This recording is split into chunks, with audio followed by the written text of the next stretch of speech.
मरने के बाद स्वर्ग के द्वार पर 4 व्यक्ति खड़े थे।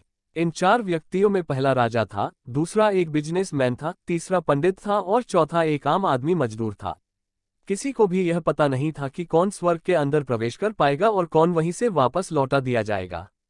सब स्वर्ग का दरवाजा खुलने की राह देख रहे थे और आपस में बातें कर रहे थे। जैसे कि राजा को मरने से पहले से ही आदत थी, उसने अपनी बात सबसे पहले बताई। राजा ने कहा, मैं बहुत प्रख्यात राजा हूँ, मैंने धरती पर अपना बहुत नाम कमाया है, इसलिए पूरी संभावना है कि मैं ही स्वर्ग में जाऊंगा। फिर व्यापारी ने अपनी बात सामने रखी। वह बोला, मैंने धरती पर खूब धन कमाया और उस धन से मैंने सैकड़ों लोगों की मदद की, इसलिए मैं ही स्वर्ग का हकदार हूँ। अब बारी थी पंडित की, तो पंडित ने मुंह खोला और सबको यह कहा, चाहे तुम जो सोच लो, लेकिन यह बात तो तय है कि स्वर्ग के दरवाजे खुलेंगे तो मेरे लिए ही।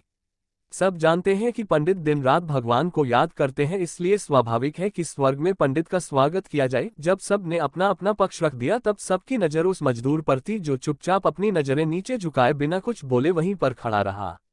स्वर्ग का दरवाजा खुला और वहां पर एक देवदूत आकर खड़ा हो गया। देवदूत के हाथों में एक पुस्तक थी जिसमें इन सभी के कर्मों के बारे में लिखा हुआ था।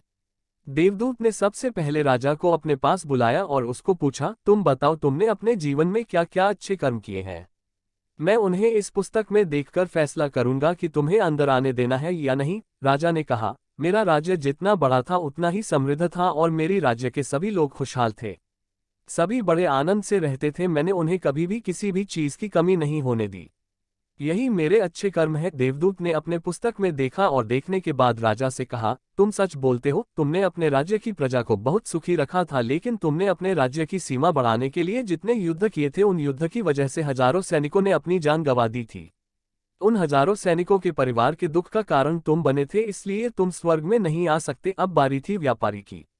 व्यापारी से जब देवदूत ने पूछा कि तुम्हारे अच्छे कर्म क्या है, तब व्यापारी ने उससे कहा, मैंने सैकड़ों लोगों को खाना खिलाया है, कई आश्रमों में दान किया है, कई निराश्रित लोगों के लिए घर बनाकर दिया है, यह मेरे अच्छे कर्म है। देवदूत ने फिर से अपने पुस्तक में ध्यान से देखा और देखने के बाद व्यापारी से कहा, तुम्हारा कहना भी ठीक है कि तुमने बहुत दान धर्म किया है, लेकिन यह दान धर्म तुमने जिन पैसों से किया है, उन पैसों को कमाने के लिए तुमने न जाने कितने झूठ बोले हैं, कितनी हेरा फेरी की है और कितनी मिलावटें की है, इसलिए तुम भी स्वर्ग में नहीं आ सकते।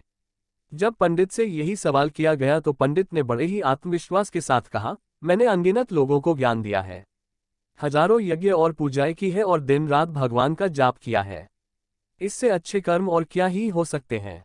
देवदूत ने अपनी पुस्तक के अंदर झांक कर देखा और पंडित से कहा, आपने जितने भी लोगों को जो भी ज्ञान दिया है, उन बातों पर खुद कभी अमल नहीं किया।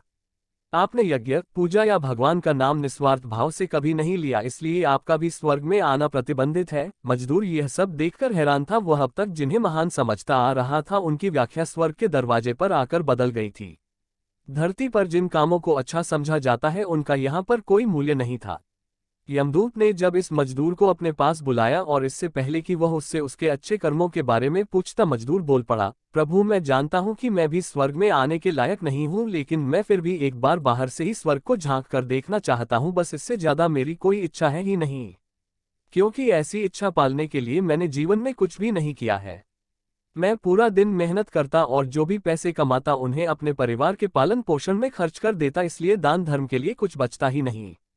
लोगों की भला मैं क्या सेवा करता, क्योंकि काम के बाद जो थोड़ा सा समय मिलता उसको अपने ही बूढ़े माँ बाप की सेवा में बिता देता, और यह सब करने के बाद मैं कभी कभी मंदिर भी चला जाता और भगवान से जैसा भी मुझे दिया है उस जीवन के लिए धन्यवाद कहता। देवदूत ने अपनी पुस्तक में बड़े ध्यान से देखा और थोड़ी देर देखते ही रहा। फिर उसने मजदूर से पूछा कि तुम याद करके बताओ, तुमने कभी तो कोई अच्छा काम किया होगा। मजदूर ने थोड़ी देर सोचने के बाद बोला, हाँ, मुझे थोड़ा थोड़ा याद है।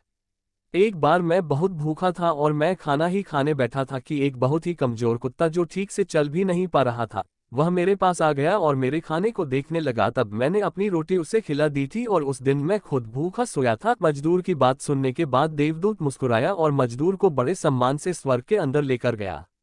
दोस्तों, अच्छे कर्म लोभ, मोह, माया इन सब भाव में आकर नहीं किए जाते और न ही उन्हें अच्छे कर्मों की श्रेणी में गिना जाता है। निस्वार्थ भाव से किया गया एक ही अच्छा कर्म भी आपके जीवन के सारे पाप धोने की शक्ति रखता है। इसलिए जब भी मौका मिले निस्वार्थ भाव से और अच्छे मन से अच्छे कर्म किया करें।